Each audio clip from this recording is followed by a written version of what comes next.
পাকিস্তানের বিপক্ষে সিরিজ খেলতে বাংলাদেশ এ দলের ঢাকা ত্যাগ। বিমানবন্দরে একে একে দলের ক্রিকেটাররা পৌঁছান যথাসময়ে। এ দলের সিরিজ হলেও এই সফরের লক্ষ্য জাতীয় দলের পাকিস্তান সফরের প্রস্তুতি।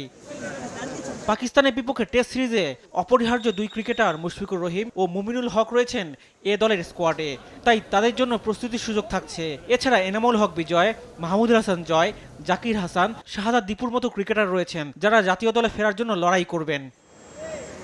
দেশ ছাড়ার আগে জাতীয় দলের নির্বাচক আব্দুর রাজ্জাক জানিয়েছেন এ দলের জন্য সিরিজটা বেশ চ্যালেঞ্জিং হবে।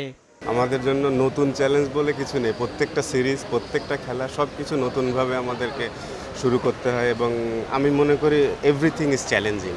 সম্প্রতি দেশের রাজনৈতিক অস্থিরতা বেশ চরমভাবে খারাপ ছিল। এমন পরিস্থিতিতে ক্রিকেটারদের মানসিকভাবে চাপ পড়বে না বলে জানিয়েছেন জাতীয় দলের এই নির্বাচক। আমি শিওর যে আমাদের পলিটিক্যালি কোনো আসলে ইম্প্যাক্ট পড়ে না সাধারণত ক্রিকেটের মধ্যে, বিকজ ক্রিকেট কিন্তু ক্রিকেটের গতিতে এগিয়ে যায়, স্পেশালি প্রত্যেকটা স্পোর্টস আসলে।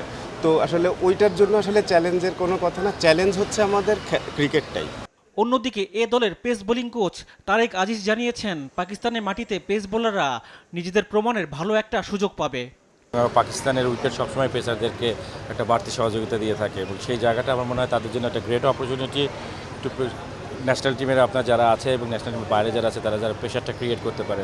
লাল বলে অনেকে সুযোগ পাবে, সাদা বলে সুযোগ পাবে। পাকিস্তান এ দলের বিপক্ষে 2টি 4 দিনের ম্যাচ ও 3টি একদিনের ম্যাচ খেলবে বাংলাদেশ এ দল। রিফাত আঞ্জুম, দেশ টিভি, ঢাকা।